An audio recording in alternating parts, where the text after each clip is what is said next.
Hey there, my name's Matt. I work in the support department here at Journyx. Today I'll be walking you through how to add a project in Journyx Timesheet. I'll be showing you how to do this on version 8.9. If you're running something older, please contact your sales rep about updating. The basic steps should be about the same though, no matter what version you're on. Let's go ahead and get started. Here we are on the sitemap page. What you'll need to do is go into the Management menu, down to Projects, to Manage Projects. Once on the Project Management screen, you'll see a search area that allows you to search for any existing projects, and then the Search Results area, which display any of your existing projects. Right now, I only have the default root project in there because I don't have any projects. So let's go ahead and create one by clicking on that Create button. What we'll see here on this screen is a standard Create screen. It allows you to add your specific detail for your new project. You'll see an area here called Other Project Settings where it says Not Available right now. We'll come back to that in just a moment. And then your custom fields for this specific project. Alright, so let's go ahead and create our project. Let's call it Test Project. And we'll give it a description of Test Project as well. You can give it whatever you like. Let's go ahead and look at status, because this is an important thing when it comes to your projects. Loggable and reportable is the standard option that you're going to want to have selected in most cases. What that allows for is that means that your end users can log time to it, and your management, reporters, and administrators can run reports on it. So therefore, it's loggable and reportable. Reportable only means that only your management with access to this project, or reporters with access to this project, or administrators can run reports on time logged to this specific project. Hidden means exactly what it sounds like. It's hidden. Nobody can see it other than administrators.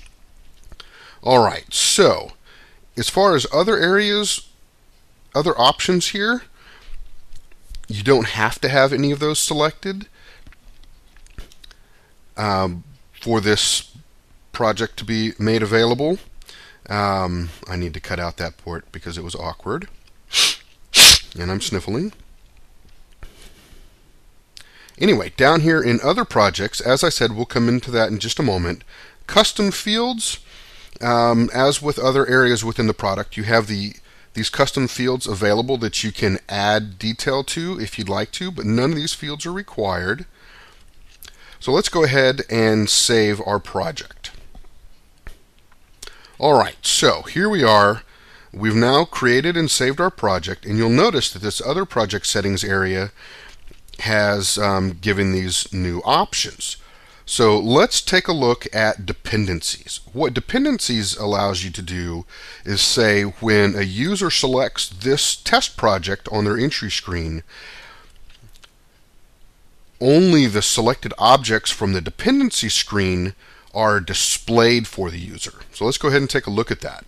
So when somebody selects this test project on their entry screen, by default, all the options that are in their groups will be made available to them. If you select something in this dependency screen, such as clerical and coding, then that means that when they select the test project, the only options that will show up for activity are clerical and coding. To make that change effective, you come down and click the Change Dependencies button, and there they are. You'll see that the independency list contains clerical and coding. So at this point, we can go back to Manage Projects, and we'll take a look at our test project again. And the other area that we're going to discuss is project approvals. Project approvals are similar to standard approvals, except they only apply to this specific project. So for this test project, we can set a specific approver and backup approver for time logged to the project. So that means if we select Joe to be the approver for this project, any time it's logged to this project and then submitted for approval will be sent to Joe for him to be able to approve or reject. There's also email settings for notifications for this project approval as well. None of these things are required for this project to be operational and loggable for your end users. Alright, so let's go ahead and go back to the Manage Project screen. So that's a basic overview of how to create a project and the different options that are available for you within the Project Create area. Thanks for using Journyx Timesheet. We'll talk to you later.